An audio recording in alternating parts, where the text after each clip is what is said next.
we need to talk. Before I start getting into anything, I would like to say hello and how are you, and thank you for watching. Please don't forget to subscribe to my channel, like this video and drop any comments down below. But we do need to have a little bit of a talk about what I'm seeing on TikTok and other social medias about lizards and cohabbing. Sorry, there's a little bug flying around. I'm seeing a lot of not only content creators which are meant to give a positive aspect to caring for these guys and set an example, but also people that aren't doing their research into these animals and are seeing the issues that come with cohabbing lizards together that shouldn't be cohabbing. Don't get me wrong, some lizards can live together. Crocodile skinks, Saphira and Sauron are an example of animals that can coexist with one another. They generally share parenting duties. I'm hoping to get eggs from them, which obviously I will document and show you guys when I do get the eggs for them. But again, I still have to check on them, so once a week they get checked over for no missing limbs, tails, damage, scratch marks, bite marks and all that sort of stuff. I've literally just checked them over now, disturbed them. I try not to disturb them too much because they are very reclusive. Just give them once over, make sure that they're healthy, keep an eye on what they're eating, and then leave them alone.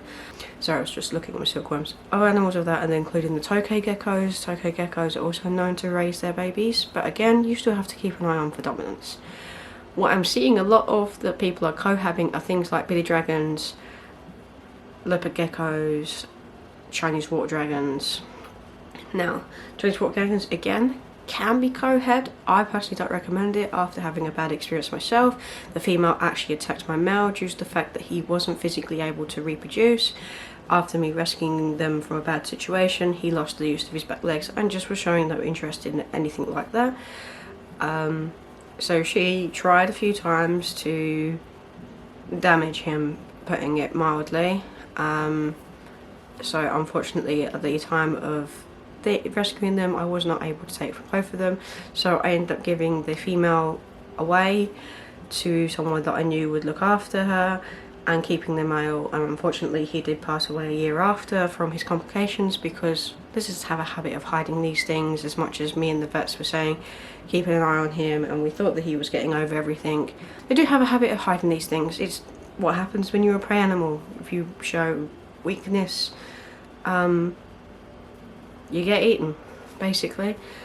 So the problem with cohabbing is we are not able to provide the same sort of thing as they do in the wild, whereas in the wild, in a home, they get set up, generally bigger is better. The one's only a 4 foot by 2 foot by 2 foot. Because of her back problems, we have to minimise the amount of jumping and running around she is to stop causing her any pain or making the condition worse, but obviously bigger is better. And I would still provide an animal like a billy dragon climbing up opportunities, because they do use it, they will use it. But if they were to have an argument or a fight or something like that with another lizard, in the wild there is 30+ miles of space that they can get away from each other. Here there isn't. They're in a confined box, at the time not properly equipped for cohabbing, 2 basking spots, 2 UV spots, 2 food places, 2 bowls, all this sort of stuff. So they can't physically get away from each other, and then they get competitive for food. There's also what people think is cute, which is one where one laying on top of the other.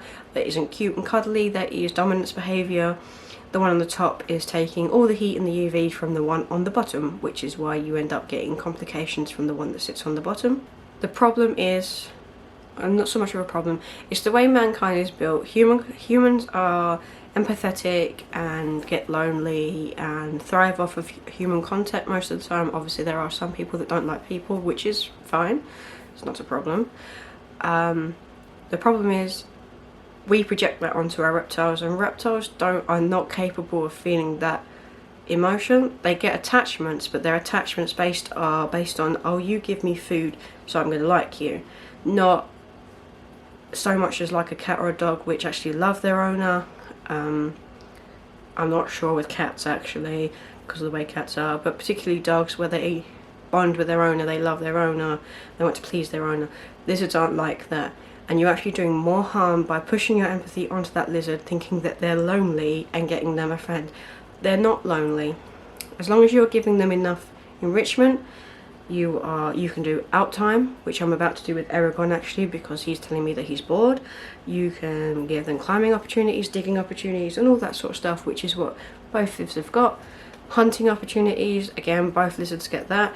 Crocodile skinks will only hunt their food, they won't take from tongs. I am working on that because I would like them to be tongue trained as well, but it's fine if they're not. That's what they're not comfortable with. Obviously a variety of bugs as well can help with the boredom. You can also get a few toys. I've got Aragon and Thorn, dog slow bowl that I put their worms in, so they have to hunt that. Again, they both get thrown in food for them to chase down. Even with their paw back, she still hunts her food. So there's no need to get the friend that could cause problems, which then cost you more in vet bills because they've ended up attacking one another and hurting one another. And unfortunately, or you get the wrong gender and you end up with unwanted babies. And a lot of these animals, there's too many of them in the pet trade anyway, so you are probably stuck with these babies, especially if you don't have a more desirable morph of the offspring. I have no interest in breeding her. She can't anymore anyway because she's had her egg follicles removed due to complications. I had no interest in breeding her. She was pet only and she will forever be my pet. There are just too many bearded dragons on the market. So please, those content creators that are putting up cohabbing videos and saying that they're fine, those people that are not doing their research properly, you are going to end up in a lot of trouble because they are not designed to cohab. They do not have the ability to cohab, to feel the love and affection that we do and dogs do and herd animals do. They are not built like that. We have to remember, although they are pets, they are still technically a wild animal. They still have those instincts, and we have to adjust our care for each animal accordingly. I'm going to leave that video here before it turns into a complete moan.